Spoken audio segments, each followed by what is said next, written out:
Salut Pina Team, c'est Pinapple, j'espère que vous allez bien et aujourd'hui on se retrouve pour une nouvelle vidéo. Alors déjà, pour commencer, je m'excuse d'avoir été si absente en ce moment.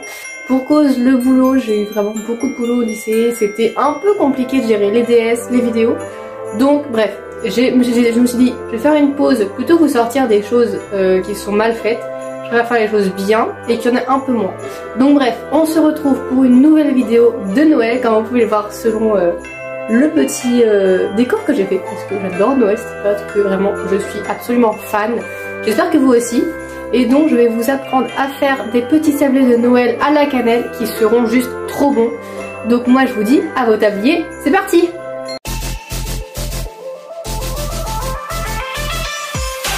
Et pour cette recette de petits bonhommes en pain d'épices, vous aurez besoin de 250 g de farine, de 125 g de sucre, de 125 g de beurre, d'un peu de mélange spécial épices. Alors pour moi, ce sont des épices scrap cooking, mais sinon vous pouvez très bien prendre de la cannelle, du gingembre, voilà, des petites épices que vous aimez bien, et un œuf. Donc pour commencer, on va venir prendre le beurre et on va venir le faire fondre. Une fois que votre beurre il est bien fondu, on va venir ajouter le sucre et on va pouvoir déjà mélanger une première fois avec une cuillère en bois.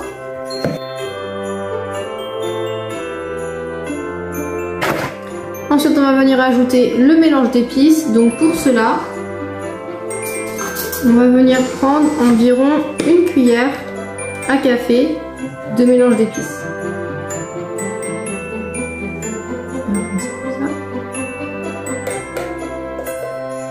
Voilà.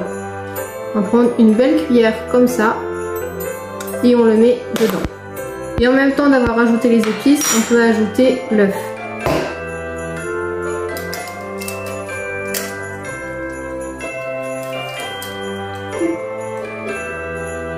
J'ai fait un perfect sans casser le jaune. Bon ça, c'est pas très grave si vous cassez le jaune. De toute manière, on mélange.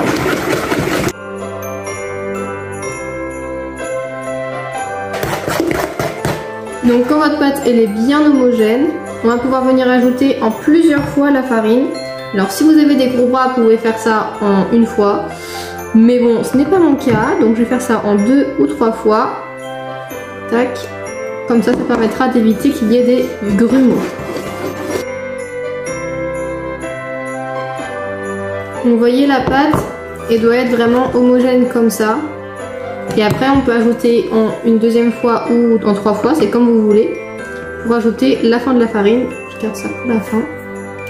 Et on mixe encore le nombre de fois que vous avez de farine. Alors normalement quand vous avez ajouté votre farine, alors déjà vous avez très mal au bras, ça c'est tout à fait normal. Et vous devez pouvoir former, vous voyez, ça fait un peu vraiment une pâte sablée. Et donc là on va venir former une boule. Et ensuite on va laisser reposer ça pendant 20 minutes. Donc ça fait 20 minutes que j'attends et j'ai récupéré ma pâte. J'ai pris une feuille en papier cuisson parce que mon plan de travail accroche beaucoup à ce genre de pâte. Donc si c'est le cas pour vous aussi, n'hésitez pas à prendre un papier cuisson. J'ai rajouté aussi un peu de farine.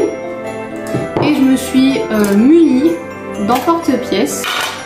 Donc là j'en ai plusieurs, mais moi ce qui m'intéresse c'est de faire les petits bonhommes, les étoiles, une étoile filante et un cerf. Après vraiment en fait avec ce que vous avez, si vous avez que des ronds, si vous avez je sais pas d'autres choses, vous faites avec ce que vous avez, ce qui vous plaît, les formes qui vous plaisent, c'est vos goûts, c'est vous qui voyez, c'est vos gâteaux de toute façon, donc c'est à vous de choisir.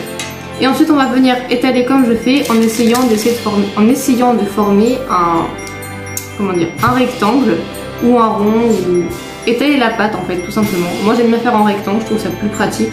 Mais vraiment c'est vous qui voyez aussi selon vos habitudes. Et il faut que la pâte fasse environ 5 mm d'épaisseur. N'hésitez pas aussi à mettre de la farine un petit peu, genre comme ça. Tac. Pour éviter que la pâte, oui bien sûr, que la pâte colle au rouleau, tout simplement. Oh non!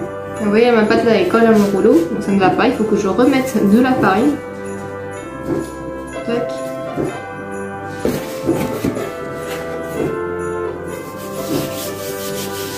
que ça suffit ou pas?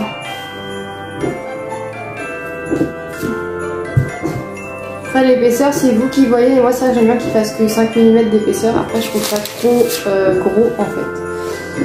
J'aime bien quand les biscuits sont fins. Enfin voilà, c'est vous, hein, c'est vous qui voyez. Et le temps de cuisson variera évidemment selon l'épaisseur des biscuits. Ça me paraît pas mal, je vais vous montrer ce que ça me donne. Ça va tomber si je mets là. Donc moi j'ai une pâte épaisse comme ça, vous voyez c'est vraiment très très fin. Et ensuite on va venir avec les différentes formes que l'on a, tout simplement faire les formes. Et ensuite on va venir les poser sur une plaque de cuisson ici. Donc c'est parti.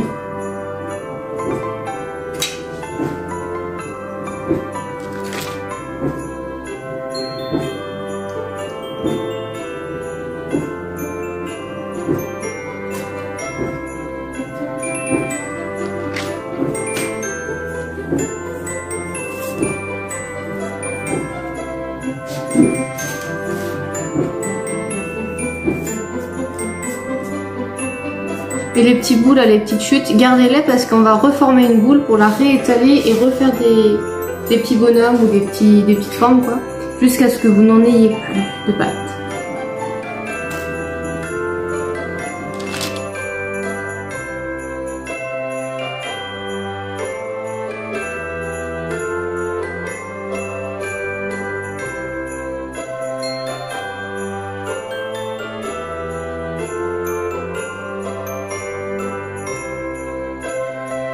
Et ça part 10 à 15 minutes au four à 180 degrés.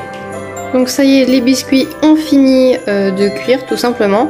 Et on ne va pas rester là sans rien faire, on va préparer un glaçage royal. Pour cela, il vous faudra un demi-jaune, un demi-blanc d'œuf ou un blanc d'œuf, c'est vous qui voyez selon la quantité dont vous aurez besoin.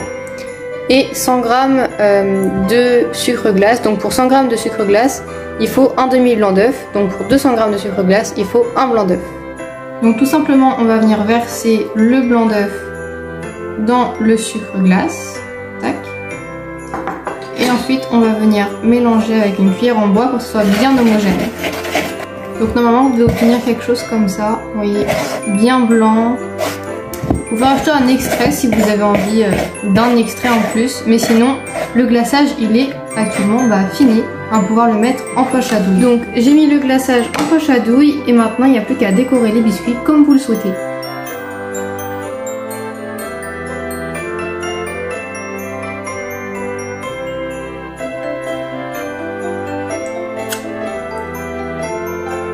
Attention parce que le glaçage il est un petit peu liquide au début. Donc faites attention pour ne pas trop abîmer vos biscuits. En mettre partout.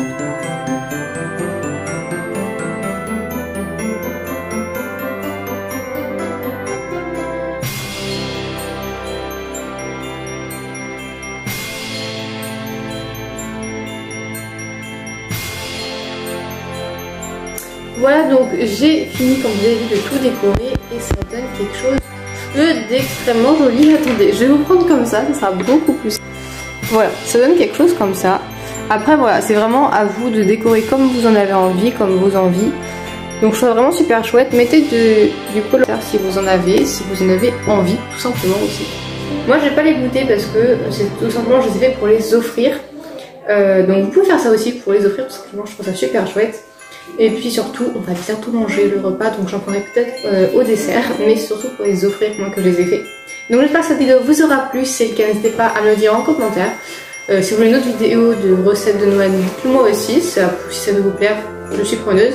Et puis moi je vous dis à la prochaine!